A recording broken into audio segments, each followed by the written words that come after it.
I think the zone was historically this, whoa, wow, I got in the zone today.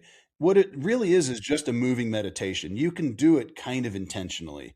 So you've got to be able to, the first thing with meditation is being able to recognize your thoughts as nothing more than thoughts.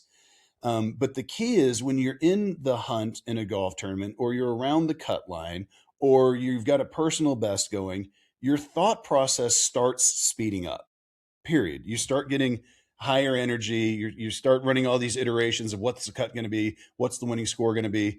And strategically, there's just nothing you can alter from optimal strategy in order to shoot a lower score. Otherwise, that would be the optimal strategy. The funniest movie line that I've seen in a while, this guy's trying to take a shortcut through the woods, and they wind up getting lost. And he's like, I told you we should have just gone on the road this way. And he's like, if this shortcut was the way, it would just be called the way. And I'm like, that's actually brilliant. That's the way optimal strategy is. It is what it is. Optimal strategy does not increase birdies. It reduces bogeys. So if you're two back with two to go and you're like, I got to get some birdies, guess what? You're probably not going to win this week. You should have played the first 70 holes better. Don't try to force things, because otherwise that would just be the way. And so once you start getting into those spots and you start focusing on your score, you start focusing on outcome, your thought process is going to speed up. You're going to start getting emotionally attached to the outcome. And as a result, you're going to make mistakes. Again, this is the challenge, is you might also get away with it. And then you get, reaffirmed that was the right thing to do. I mean, kind of like I said, one person pays the bill for all the dumb stuff we do. The vast majority of times that you do something, you're going to get away with it.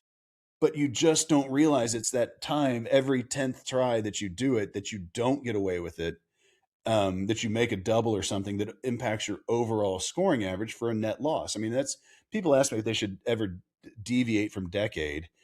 And my statement is like, yeah, there's a couple times around that you might be able to choose a slightly different target and it would be more optimal. But in order to find those times, you have to be looking for it constantly.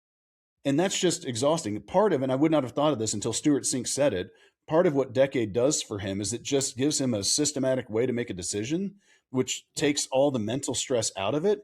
And he's like, I finished my rounds feeling so much more energetic. It's just crazy. Like I'm not exhausted. Back to Zalatoris at the US Junior down in Houston. It's Houston in July. You don't know what that means, but it's 140 degrees. Yeah. It is so hot, it's a joke.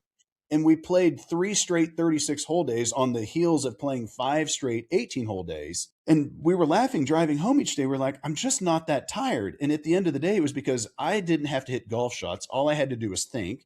And Will didn't have to think. All he had to do was hit golf shots. And so a lot of the point of Decade is to remove that mental load from you and just keep you energized. And so that's what a player like that, when he goes out into a tournament or a round with any expectations whatsoever, he's just setting himself up for failure. I've got this saying that it's how you do anything is how you do everything. And it's like most of the theatrics of people getting mad on the golf course, it's a show for everybody else saying, I'm better than this. I know when I used to get mad, it wasn't because I'm actually so mad. I'm letting everyone around me know I'm better than this. And they don't care. They hope you play worse. Like you're putting a show on for somebody who's actively rooting against you. So you're definitely just hurting yourself. But what you're doing by, I missed an 8-foot putt, and you kind of step back and you give this, I broke left. You're letting everyone know I hit a good putt there. It just broke more than I thought it was, or whatever. But you're priming yourself to where now if you go to the next tee, you just primed yourself for frustration. You had a coin flip putt. You guessed tails. It came up heads, whatever. If we were flipping coins and you guessed tails and it came up heads, you wouldn't sit there and be like, what? What happened there? How? You would just be like, cool, flip it again.